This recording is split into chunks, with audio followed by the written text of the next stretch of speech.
Munculnya baliho dukungan pencalonan penjabat Gubernur Aceh Bustami Hamzah sebagai calon gubernur 2024 terlihat di salah satu sudut kota Banda Aceh, Simpang Jambu Tapeh. Tidak hanya di kota Banda Aceh, baliho serupa juga terpasang di sejumlah daerah di Aceh.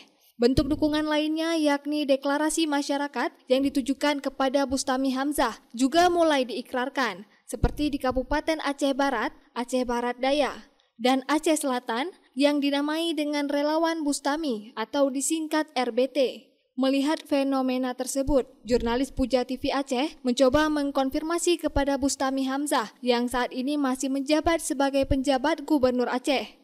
Ditemui awak media usai acara penyambutan pemulangan jamaah haji kloter terakhir di asrama haji, Bustami Hamzah terlihat berkomentar dingin atas pertanyaan yang ditanyakan awak media terkait kemunculan baliho dan aksi deklarasi dukungan terhadap dirinya.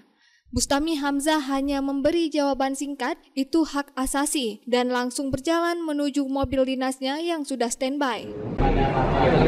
Saya lagi penugasan. Hah? Makasih ya. Lagi penugasan. Pak, sedikit saja Pak. Karena sudah beredar Pak. Baliho sudah beredar Pak. Orang itu hak asasi orang.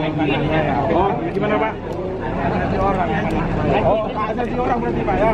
Berarti Bapak terima Pak. Dari Banda Aceh, Lala Nurmala melaporkan untuk Puja TV Aceh.